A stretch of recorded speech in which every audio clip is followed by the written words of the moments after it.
I've always had like a really strong flexibility of thought around sexuality and the way people show up and what makes relationships.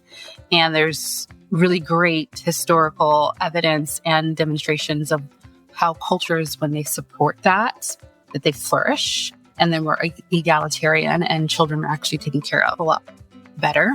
Welcome to Normalizing Non-Monogamy, the podcast where we interview incredible people from all over the world to hear their personal journeys of self-discovery through the lenses of love, sex, and relationships. Our mission is to show people that they're not alone and to inspire them to embrace their true selves so that together we can open minds and live authentically without shame.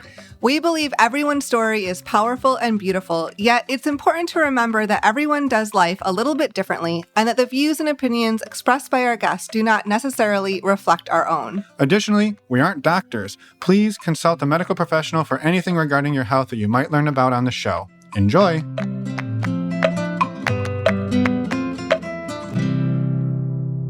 Hello, Meshai. Hi there. This is the pre-intro because we goofed up. It's okay. We had some pretty cool stuff to talk about. So I can see her maybe like eager, you know? This is the anticipation building. This is us recording after we recorded, but then making it sound like it's before we recorded. So listeners, we are here from the future to tell you that this is an amazing conversation, but also that tonight we're here to tell you that if you're listening to this on the correct date, that's Friday, November 22nd, that tonight Emma and I are hosting our monthly speed friending or virtual speed friending event that it takes place on Zoom, where we put you in Zoom breakout rooms with a small group. We ask you a question. We let you talk about it. We scramble the groups and we do it over and over for about 2 hours. So if you're not busy tonight, we'd love to have you join us. And you can find out more information on how to join on our website at normalizingnonmonogamy.com. And there's a banner at the top. And so thank you for letting us come to you from the future. Mm-hmm. And now we'll kick it back over to our originally scheduled intro. Sounds good. Sounds good? Yeah. All right. Hi, welcome to Ask Us Anything. I'm here with Fin, and my name is Meshai. This is a space where we answer questions from the community, and you get to hear us chat about our thoughts. Sometimes we have statistical things. Sometimes it's like our own lived experiences, and we get to share that with you all. And today's lots of opinions. Yes, today's a lot of opinions. Less science-backed, more opinion-based. More lived experience. How about that? Yeah, and I think too, one of the things we often do at the front here is tell people why we're qualified to have opinions. But I think today maybe we do it a little different because the first question is almost kind of that in a nutshell. Yeah. Not necessarily what makes us qualified, but how did we choose the path to get here? And I thought maybe that would inform a bit of our opinions and our qualifications if there were such. Well, I have very few, but you come qualified with degrees and things. I do, but I think you're pretty qualified. I think you got man hours behind it. Fair enough.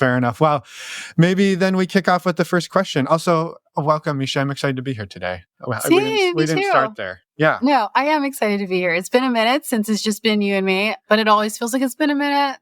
That's right. It's a month, but it's a month. Excited. Yeah, in the last couple, we've had special guests coming on to answer with their much more informed opinions than mine. So yeah, it's just us today. Yes. Just us in the recording studio. Yeah. So the first question, actually, all of these, again, came from within our virtual community. Just a quick plug for that. If you're listening out there and you're not part of our community, you are more than welcome to send us questions. We take questions from anyone and everyone, but this month, the only ones we got were from within our community. And so if you're interested in hanging out with more people, like the people who ask these types of questions, you'll find us in our community, and there's links in the show notes for this or on our website under the community tab.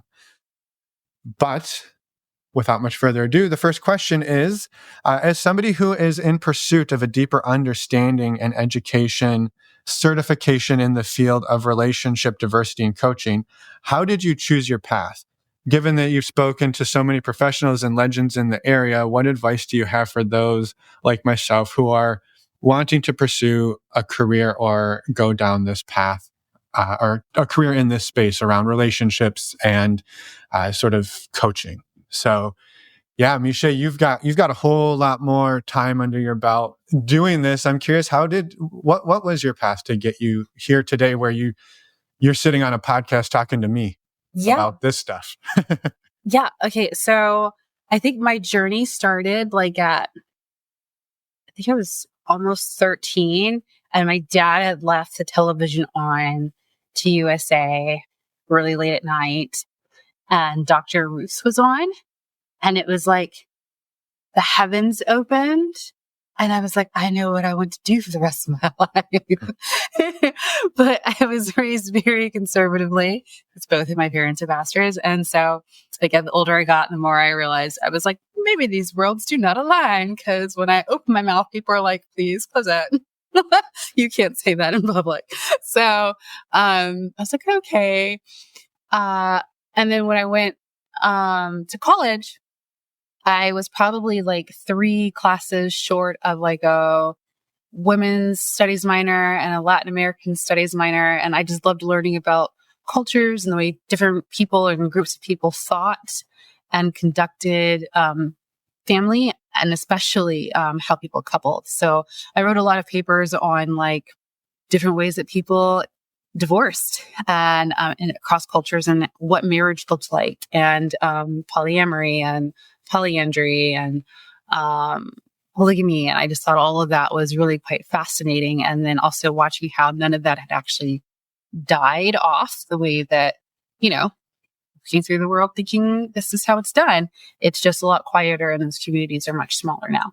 And so, still thinking this is pretty isolated, I decided to do something else that was a passion of mine, which was I did a lot of domestic violence work for about 6 years, and I was a victim advocate. And so I got to see the messier side of when relationships went wrong, and realized, like, after being there for a number of years, that I felt like we were working from the wrong side of it. And I was like, if the average woman leaves 7 times, then where we actually have to work from, and I understand that there are spaces for men as well, this is just the space that I was in, has to actually be from the way they think. And I was like, why wait for the 7th time? Let's catch them on the 1st or 2nd. So it started to feel kind of unethical to me to not be able to combine both. So, I was contemplating that, and a friend of my dad's was like, you should go back to school for Christian counseling. And I was like, no. Do you know how many of those people come into my office and are like, my pastor told me to stay? And I was like, oh, okay.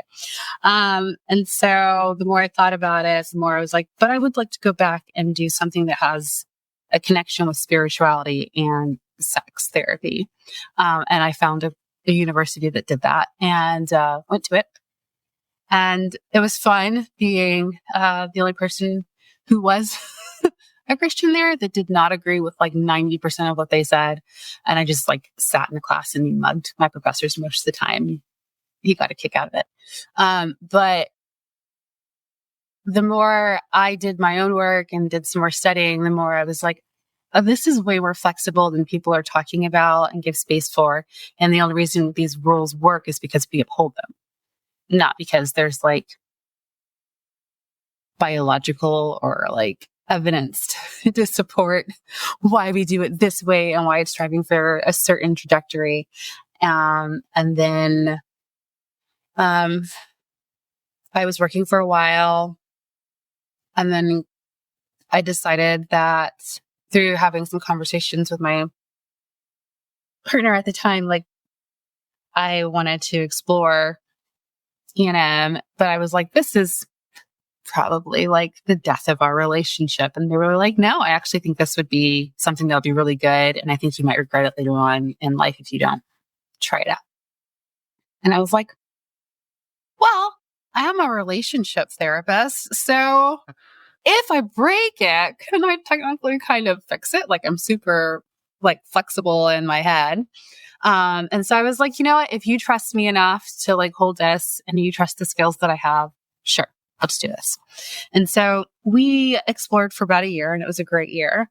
And then I was in a Pilates class, and my Pilates instructor was talking about sex and laughing about it. And I was like, this is my favorite subject. I want to join the conversation.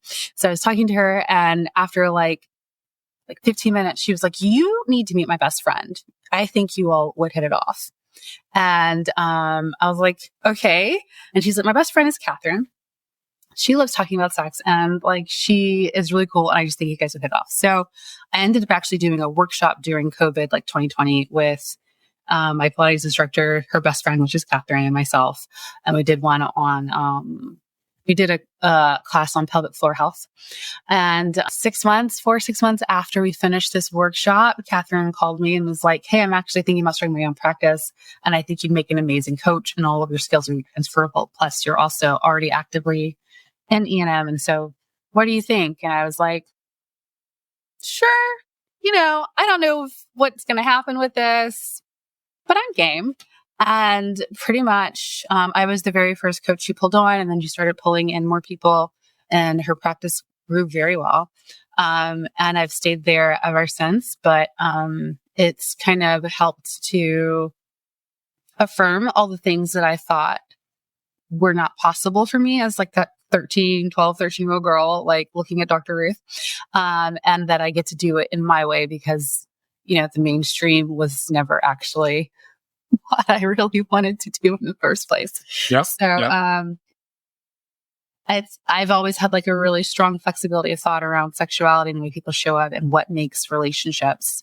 And there's really great historical evidence and demonstrations of how cultures, when they support that they flourish, and then we're egalitarian and children are actually taken care of a lot better in these spaces. But when you don't have the societal construct, sometimes it's very, very hard, as we know. And so like just the fascination of like, what constitutes marriage, what constitutes partnership? How do you let go? How do you hold on? I get to see it from various different forms and so many different kind of dynamics. And so that's how I ended up being a coach, and I'm still in love with it. So, yeah.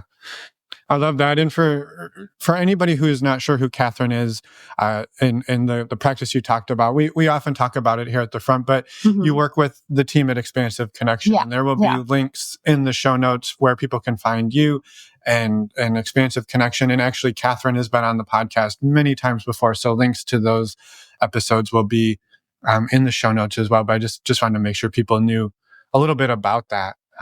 So I'm also really appreciate you sharing sort of your journey here. And I'm curious, what tips, tricks, advice do you have for somebody who's wanting to not necessarily follow in your exact footsteps, but maybe end up here? One, I'd say curiosity. I think that's so important, to feed your own curiosity and what makes you tick and what makes you excited to do this work and to see yourself doing it for a very long time. Two, I would say talking to a lot of coaches. Talk to people who are doing things that interest you, that people that aren't doing the same thing, but are still doing coaching work. Just so you can get a lot of different perspectives on how you'd like to hone your particular niche of the coaching world.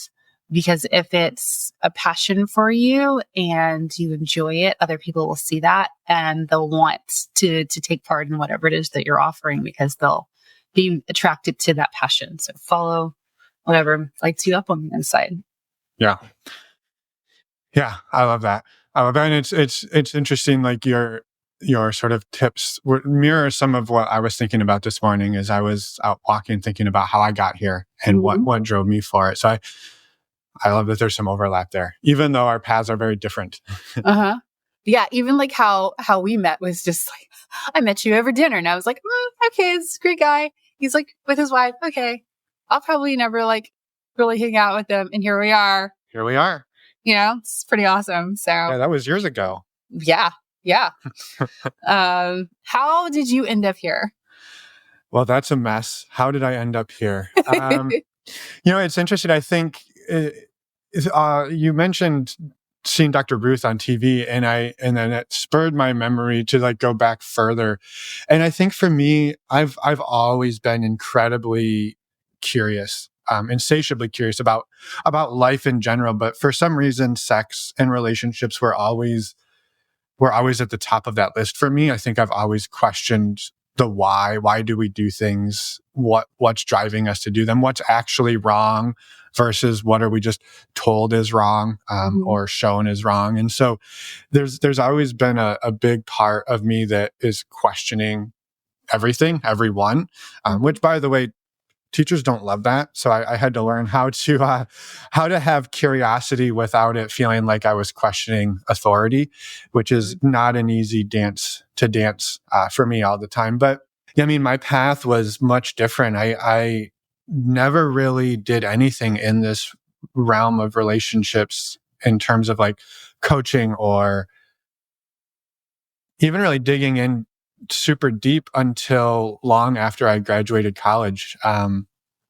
So, my background is in engineering. I have a degree in electrical engineering, and my job and my training, I'd say my training both as a man and as a engineer was to fix people's problems. So I did a lot of support engineering. So my job on the daily was people would call in, they would say, "Here's my problem," and I would have to often do the empathize part. And, they were usually pissed off because of our product or something wasn't right. And so you had to hear them. But at the end of the call, your goal wasn't just to hear them. It was to give them a solution, and ideally give them a solution that involved them doing very little on their behalf. That's typically the best path for customer support is you don't have to do anything. I will do it all, and you will have a solution, and you'll be good. And we don't have to talk anymore. So that was my training. And I think I started realizing through relationships and all kinds, friendships, familial, and then partnerships, that fixing is not a real great pathway to connection. And it never really, it did a lot more damage than it did good. And so I had a lot of frustration on my end of, I'm here. I see your problem. You told me your problem. I see your problem, and I gave you a solution, and you didn't fix it. So what, what do you want me to do about it? Right. And so I didn't understand. And there was a lot I didn't understand. And at the same time, I sort of knew this wasn't the work I wanted to be doing. And so, about six or so years ago, Emma and I walked away from our engineering careers and really didn't have a plan. There was sort of a 1-year window of like, we're going to go and do some volunteer work and live in South America, but there wasn't a plan necessarily after that. But right before we left, we started this podcast, sort of, again, I think it was born out of curiosity and just sort of a need. Like, I was curious about relationships, and I wanted to learn more about how other people did non-monogamy from an applied perspective, rather than here's a book that tells you ways you could do it. I was sort of curious, like, how did people actually do it? And so we started this, and we didn't have a plan. We didn't have a plan for the community. We didn't have a vision for that. I didn't have a vision for coaching. Emma was not looking towards grad school. It was just, we're going to do this. And we started it. And as it sort of grew and things started to just sort of fall into place, there was this like continual need for more research and more understanding. And I started to realize, like, if I'm going to be listening to people's stories and helping them share them in a way that's impactful and gives people a vision for like what's possible, that I had to be better at listening and not trying to fix them. I can't be interviewing somebody and being like, "Oh, well, did you realize back at minute 13 you really screwed up and you could have done that different?" Like, that's not a path for a very open conversation. And so I just sort of realized I had to level up my skills, and I actually didn't know how to do that. And about 2 years ago, a little over 2 years ago, we were driving across the country after Emma decided she was going to go back to grad school. And I sort of, on a whim, was, this side hustle sort of hobby that we did with this podcast had grown to take up enough of my time that I didn't have time to work another job or to try to offset the small amount of money we were making. So I had this weird place where I was working a lot, but not making a lot. And I was sort of grasping at straws. How can I do this work and make enough money to keep it going? And I saw a post somewhere that somebody I sort of trusted was like, hey, I did this coaching program and it was great and you should check it out. And I checked it out. It's funny because I read the entire like 50-page whatever flyer that they put out, like all of the information you could ever want about this. And I read it, I thought about it, I signed up for it, invested in it. It was not cheap. And on the first day of class, like 80% of what they talked about was sex. And I was like, at lunch, I went back and I like read the thing again. I was like, how did I not know we were going to be talking about, like, did I miss something? And it was literally like every fifth word was like sex coaching.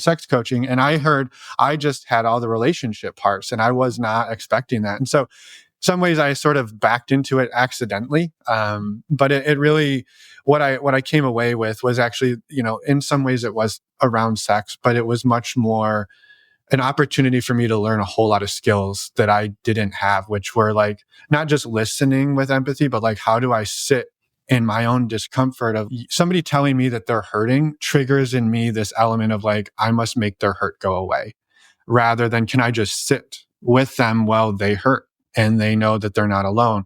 Not a skill I had 3 years ago. Not even a little bit, So for me, this path was sort of accidental. And I don't even know at this point if I will do one-on-one coaching. I'm really loving the spaces. I lead a weekly men's group that has changed my life and has shown me so much. And the other men's group I run in different group spaces that I find I get a lot out of. At some point I might do the one-on-one, but that's sort of how I wound up here. And I think I attribute a lot of it to curiosity back to relationships. And just, I think curiosity and a frustration, a personal frustration that like, I would often find myself in situations going, why isn't this working? Like it seems logical. And there's so much about relationships that are illogical that you just, that are just, they just are.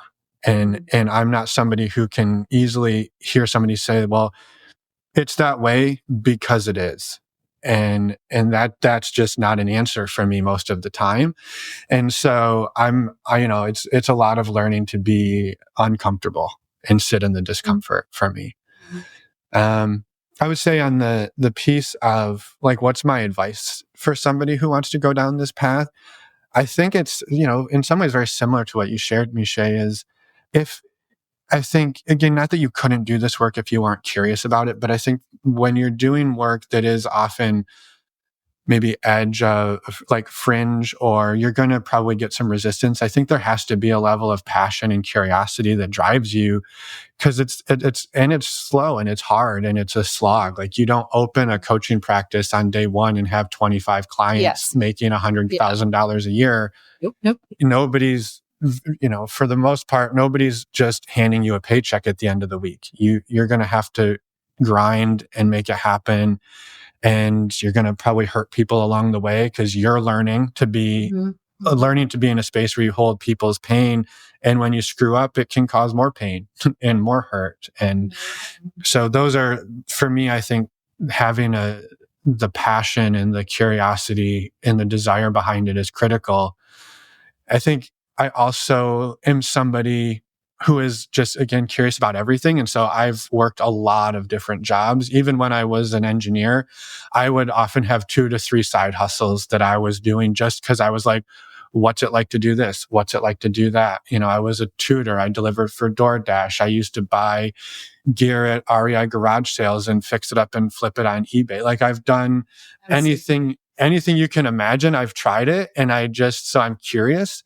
And so I think my tip would be follow the curiosity, and that looking back, I can see how all of those different things I did do play a role in where I am today and how I can show up here. They asked for some resources. I will throw a link to this person's website in the show notes, but there's a guy named Chris Gillibo.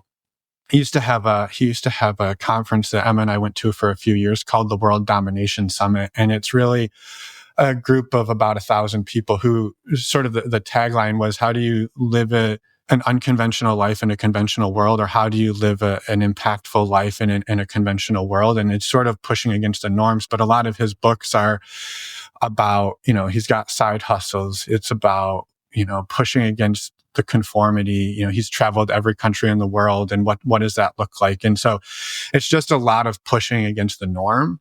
And I found a lot in that, because I think going down this path is going to be, and has been for me, pushing against a lot of the expectations and norms, and getting a lot of, in some ways, like grief and hassle from people that you just have to sort of be okay in the like discomfort of. So that's a long-winded answer of how I got here.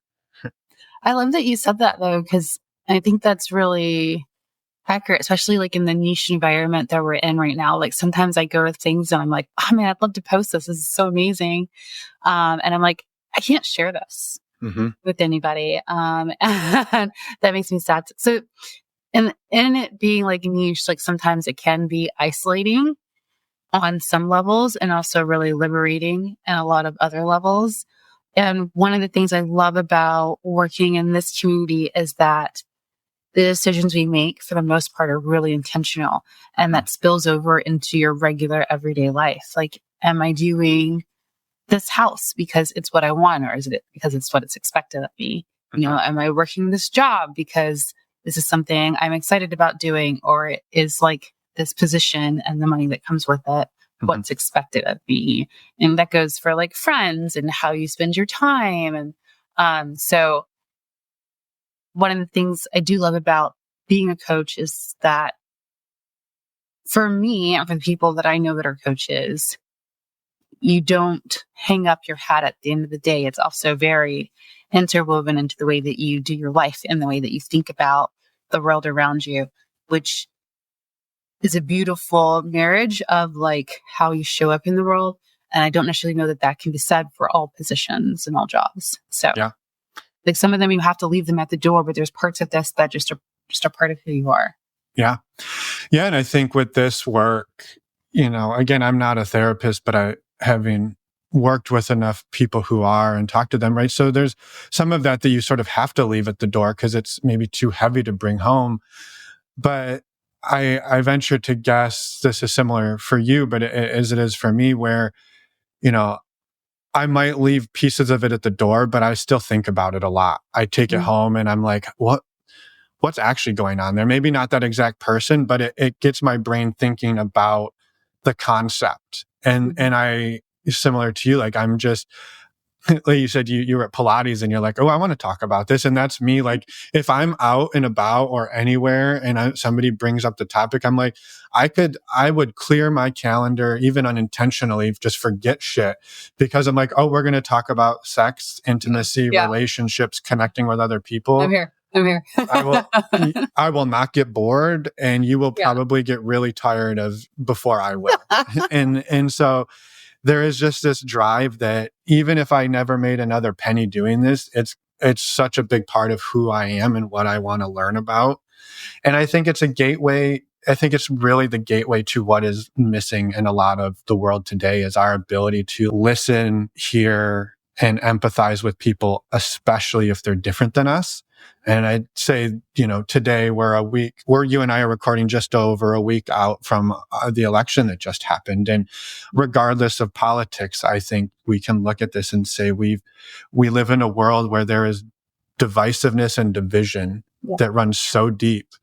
And how do we hear somebody who's different than us and still be in connection with them? It's not a lot different than having your partner come to you and tell you that thing you did really hurt them, or they see this thing completely different than you. Yeah. And you're married to them. And what are you going to do? Be like, well, I guess we're not eating Thanksgiving dinner together because you don't see or I hurt you, or we don't see the world the same way. Like, how do we step above our differences and hear each other and find where we have common ground? Absolutely. Easy stuff. So basically, he wants to know how to be a bridge builder. Yeah. So that's how we build bridges, or how we got to it. Just have lots of tools. But I think however, I love hearing people's backstories as well, just because I don't know. In my brain, I go, oh my gosh, you bring like these kind of tools from the field that you were in before to this. And I like seeing how people's brains work in order to build bridges and like build safe containers for people and help people figure out their own solution for the problem or what they're processing through in ways that I might not be able to do. So like if you're coming from an engineering background, like that's a really cool, interesting way at looking at, someone's story that might be a completely different vantage point than mine. And I think that's brilliant. And yet somehow we're on the same podcast many years later. Talking about all sorts of stuff. So I'm grateful you're here, Meshai, and I'm glad we get to do this. Awesome. And what's fun, I think what's fun here is now we're gonna shift a little. We've got a question about ethics, and then we get to wrap it up talking about orgies. That is a beautiful way to end. Let's talk about orgies. Let's talk about some orgies. So first question is an audio one. So we're going to play that right now. Hi, I'd like to know what are some suggested questions that a newbie can ask someone they meet who describes themselves as non-monogamous in order to know whether that person is being non-monogamous in a way that matches their own value system. For example, does their partner know? What are their agreements? When do you ask and how do you ask a prospective new connection how they do non-monogamy with any existing partners so that you're not breaking any rules within their relationship unknowingly? All right, Meshai, how do we do this? How do you do this? How do I do this? And there's lots of different ways to frame the question. I'll start with like when to do it. I typically do this during either once I realize I like the person, if we're chatting online or through an app, I'll do this probably before I actually even meet them in person. And if I don't do it that way, I would definitely do it by the second time we've met. So like, if you're like, I just want to chat with a person and I don't want to get deep, if like when I see them in person, it just doesn't match up. Totally makes sense to me. So maybe the first time is just getting to know them and feeling out their energy. And if it transfers to real life, then by the second time, before I get super excited about this person in a tangible manner, I want to know that what we want aligns and the way that we want to go about it is comparable and positive for both of us. Yeah. What about you? Do you have a win? Do I have a win? Yeah, I think I talked about my note I wrote down was around this sort of being done. For me, it's sort of different levels, right? And so it depends on like, very similar to you, like where we're at or where I'm feeling we're at. So if it's like, hey, we're just going to meet for coffee and have a conversation. I'm not 100% sure. Am I into you? Are you into me? I've had a handful of situations where like, I didn't even know I was on a date, found out afterwards that it was a date, I guess. And I'm like, okay. So like, there's some ambiguity here that I think is important to acknowledge sometimes. And so at that stage, I'm more sort of just generally, does this feel good? I think at that point, as we get deeper, I feel like there's maybe more on the line, right? If I'm meeting you for coffee versus whatever, we're planning to have a one night stand, there's a different level of conversation that I need to have to feel good there. I think in a couple other thoughts I had was, I know I got pinged I don't know if defensiveness, but my like radar went up right at the end when she asked, how do we make sure we're not inadvertently breaking other people's agreements and relationships? That's a good one. And I was like, I wanted to be like, not your responsibility, that's not on you. Like you can, and I think it's important. I do think it's important for us to be aware and curious. And I think this shows a level of, emotional intelligence that is really amazing. But at the same time, it's really not on us to know all of the rules that our partners have in their partnerships, their other partnerships, and that they are in accordance with them every minute that they're with us. because that's a lot to track, right? I'm that part definitely not your responsibility. Right. So I just wanted to alleviate that fear that like that's somehow on us. I think the bigger part to me is are they showing up in a way that I feel is ethical? And I think understanding that looks different for everybody. And to me, the first step is getting clear on what that means, right? Because you talk to some people and they say, never in a million years does it feel ethical to be in a don't ask, don't tell with somebody if that's their dynamic. And I know there's other people who show up thinking, well, hey, if they can do a don't ask, don't tell with enough secrecy that their partner never gets hurt and never finds out, then I'm totally good with that. So I think we have to decide for ourselves what we do and don't feel good with for ourselves. And I think to me, that's sort of the first step of all of this is what am I okay with? Yeah. Yeah. Also, like, how do you want to show up and be in a relationship? Like, if we take your example, if you're doing a don't ask, don't tell, then it's okay. There's only so far into this person's life I get to go. Like knowing that immediately. And is that okay for you? Because it means that there's only certain ways you get to show up. So that's not just about them. It also kind of puts parameters on you. Yep. Versus like maybe something that's more like open or a kitchen table. And, okay, well then how do I show up in these spaces? And is that actually how I want to show up? Maybe it's too involved and I don't want to be that involved. So like knowing what it is that you want from another person, but also how much space you need to feel like you're living authentically, is really important.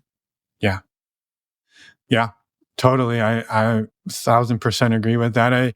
I think that too, in terms of like how I ask these questions or what questions I ask. And again, I think what questions do you ask? Yeah. Well, I think a lot of it depends right on the individual person's ethics, but I'd say maybe a general strategy I use for asking questions is so a few things. One is I don't typically start a question with why.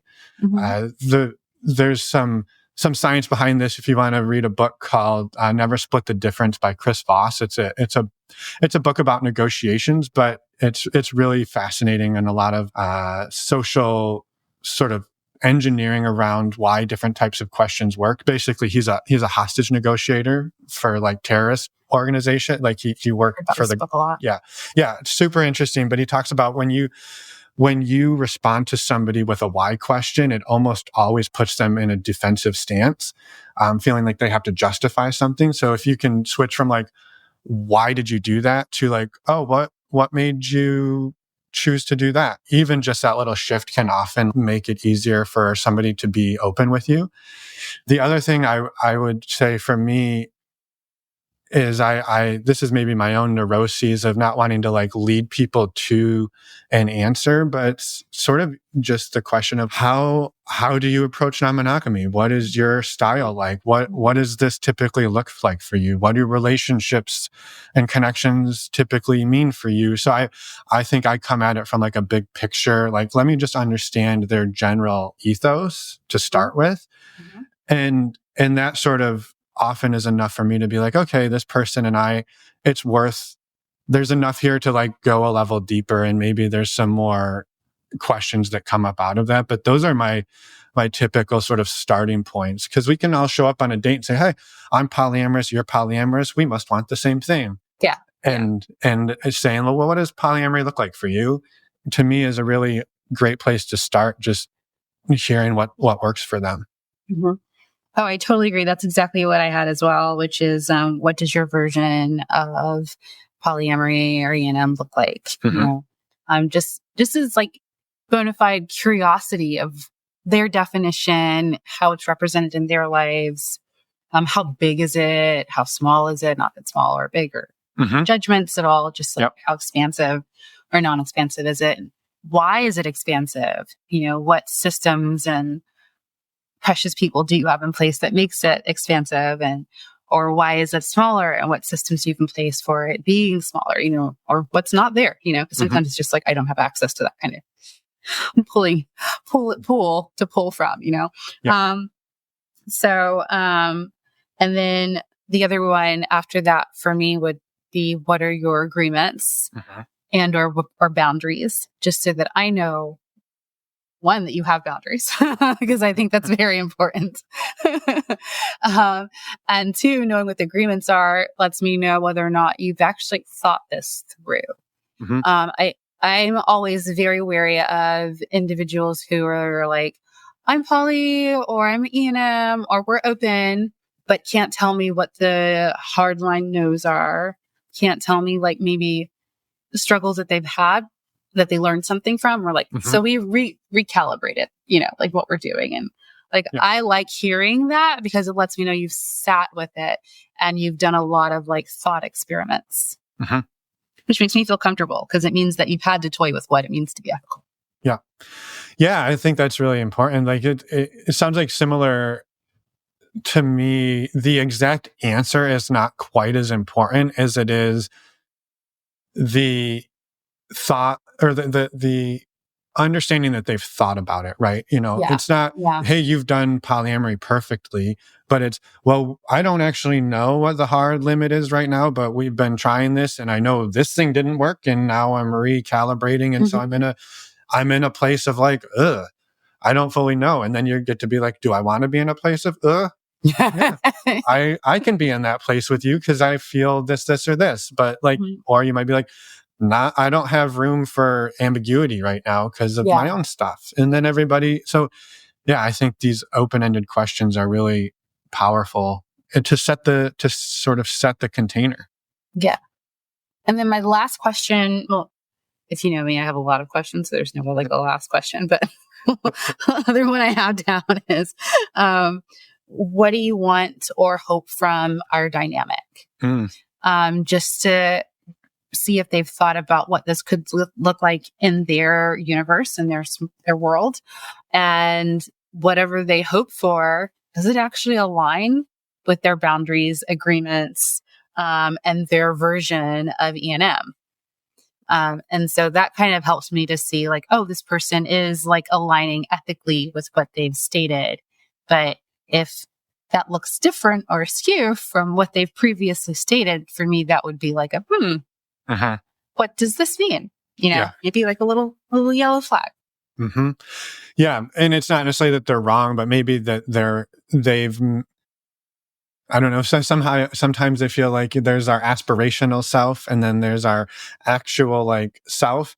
And sometimes that aspirational self is like, I want to get married and fall in love and be able to travel all the time. And then you're like, but you just told me that you work like 7 days a week and you only have a few, like, wait a minute, I'm a little confused. So I think it also gives us the opportunity then to know, is what they're expecting and what I'm expecting aligned, right? Because if you're expecting, hey, I could maybe see you once a month, and they're sort of like, I'm expecting a nesting partner in the next 2 months, then we are very different expectations here at this first coffee date. Very, very true. I was giggling because I was like, oh, I have a huge aspirational self. Every night before I go to bed, I'm like, I'm going to wake up at 6 a.m. I'm going to work out. I'm going to eat all the right things. I'm going to say no to sugar tomorrow. And then I wake up and my body's like, no.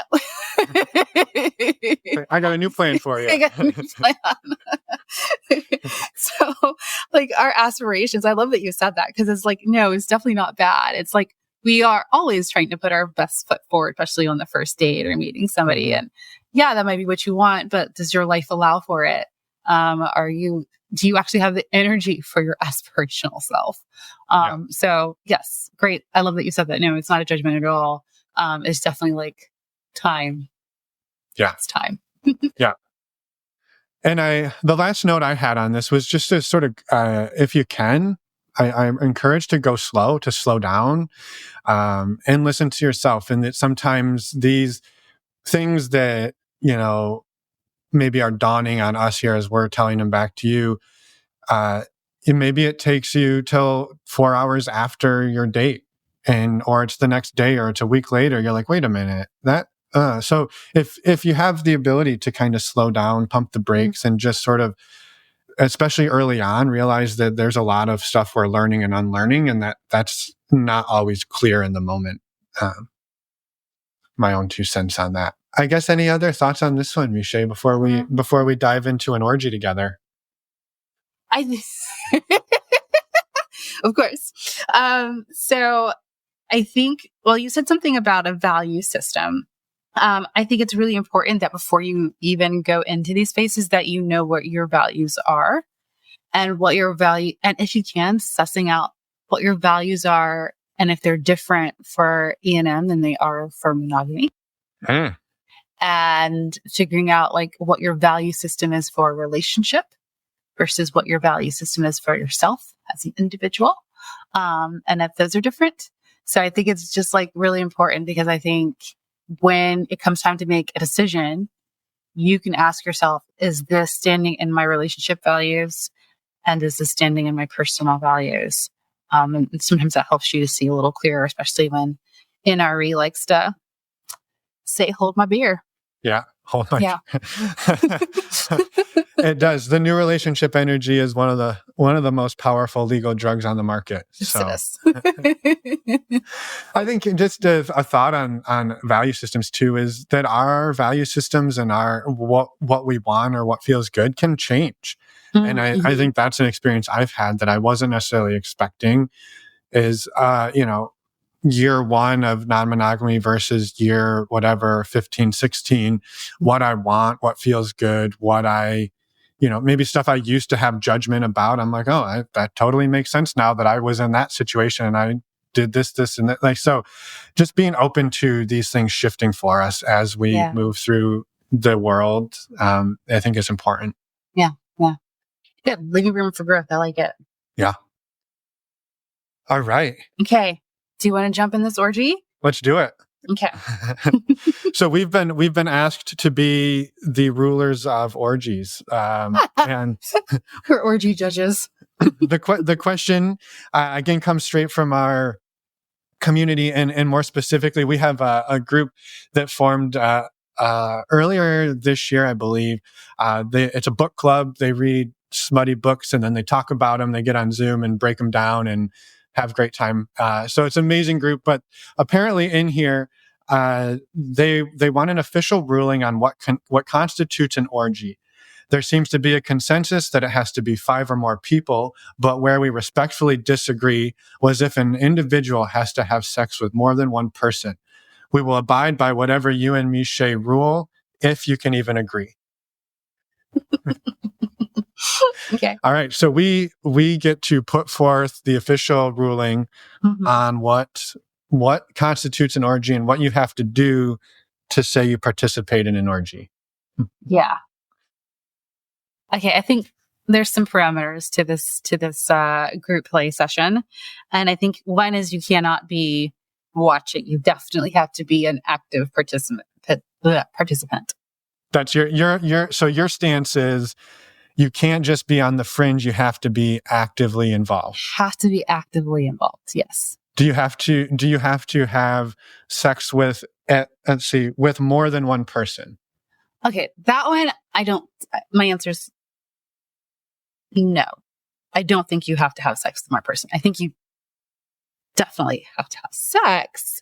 But I think as long as you're playing with more than one person in the orgy space, I think it's still an orgy that's been had by all. But if it's like, I'm just hanging out here, having sex with my one partner, we're just here together and everyone else is beside us, not an orgy. So if you're hypothetically, you're on a bed, there's 8 people. And you and your partner came to the bed. I won't call it an orgy. Okay. You came to the bed. You're doing your thing. You don't interact with other people. You have not participated in the orgy if you only had sex with your partner and didn't like play or engage with others. Yes. That's my ruling. Yeah. That's your ruling. That's my ruling. And the last piece, I suppose, was there has to be 5 or more people. Do you agree with the general consensus that there has to be 5 or more people? I do. Because I think like in E&M terms, it's like there's a couple, there's a threesome, there's a quad. After that, it's an orgy. No? No, I'm not. I'm not arguing at this point, nor will I argue. I do have different opinions. Oh my gosh. Okay. How did they know we were going to not like align on the same one? Okay. I have to know what you're going to say now because you haven't told me. So what is it? All right. So I come at this a different way. Okay. So first, remember back to the beginning when I told you all I was an engineer. So way back from geometry, we learned that, for instance, all squares are quadrilaterals, but not all quadrilaterals are squares. So for me, can we just make a sidebar and circle back around to how I said that I love that people come from different backgrounds to coaching because you get to see different vantage points? I'm just saying. Okay, go ahead. Your mind's about to be open, Meshai. You're about to get engineered. So for me, I see anything. I think there's a potential for anything over 2 people to fall under the category of orgy. So, I think, right, if there's 3 people, it could be called a threesome. Mm-hmm. If there's 4, it's a quad. Mm-hmm. But I also see that a quad could be an orgy, or that a threesome could be an orgy. So that's sort of me taking the term orgy as a blanket term to be anything sort of maybe more than 2 people. Okay. So I had to, in the interest of definitions, I went and looked up what the Webster definition is. Lay it on me. Of course, number 1 was basically like, yeah, you're having raucous orgies and it's wild sexual escapades. But the other one is just an instance of excessive indulgence in a specified activity. Huh. So it does not even have to be sex related. So I think there is room here to define as you wish. But we are supposed to officially rule, but we have not agreed yet on anything. Okay, well, I think we can agree on that definition. I really like that one where it's like sexual engagement. Yes. I don't think it has to be like penetrative sex in order for it to be considered sexual. So I think anything sexual with multiple people, I'm still sticking by my 5 or more. Okay. But anything sexual, in that space would be included in the orgy definition. Yes. Okay. Yeah, I love that you went here, because this was a part that I thought was actually really important, which was around that we get to define what sex is for us. Mm-hmm. Mm-hmm. And so, when they said, do you have to have sex with more than one person? And I think where I land on this is, again, we get to define what sex means, what that looks like, and how we want to engage. And so I want to take away, again, understanding this is a fun question, but I want to take away the pressure that if you don't meet a certain level of whatever, that you have failed, you have failed to meet the criteria for sex or anything like that. So I know that's a little bit more of a serious take on a fun subject, but I just want people to not walk away feeling like they have to do things that they don't want to do if they want to check off the orgy box on their profile, whatever that means. So, so there's that. And I think I also, I feel that if you are attending an orgy, even if all you did was be by yourself and maybe masturbate on the bed, even on the floor, even in a chair in the corner, to me, that is bringing energy to the orgy. And I feel that you are participating. That is my 2 cents. I've actually been in experiences where there was a time, there was a lot of stuff happening in this room. There was a lot of people. And there was one person who laid on the floor in the middle of the room and basically pleasured themselves. And that is as much engagement as they felt comfortable. And yet it added to the environment. They fed off of the energy. People fed off of their energy. And so to me, that was they were very much a participant in the orgy as far as I experienced. And so my lived experience tells me that I don't think you have to have sex with even anybody to be a part of an orgy. That's my own 2 cents. Well, then maybe we need different names for it, like an energetic orgy. Yep. Encompasses everyone. There we go. So yeah, I didn't think we were going to come to an official ruling, but I thought it was fun to share our It was our feelings, and again, I think we all get to define this, right? This is supposed to be fun. You get to define it however you actually want it to be. But it is good to remember that when you invite somebody to an orgy, you might want to be more specific about what that means. Is this a physical orgy? Is this an energetic orgy? Like, which kind are we talking? Is it just we're all going to sit in our corners and like have an eye-gazing orgy? Eye-gazing orgy. Let me know. I'll be there. That sounds there for that one? That sounds way too intense for me. I'd have to wear sunglasses at the eye-gazing orgy. I'm not ready. I'm a newbie. Yeah, I'm not ready for that. Do I have to gaze into more than one person's eyes, or is... That's awesome. Okay. These are awesome questions. Our community is amazing. Yeah, this is great. And I'm glad we got to do this. And I feel like we came full circle talking about how do we not align on a topic, but still see the other person's perspective. And I think we used orgies today to bridge our differences, Meshai. I agree. I think the world could take notice. I'm not saying we solved world peace, but we came kind of close. We got close, and we did it through the lens of orgies. We did it through orgies.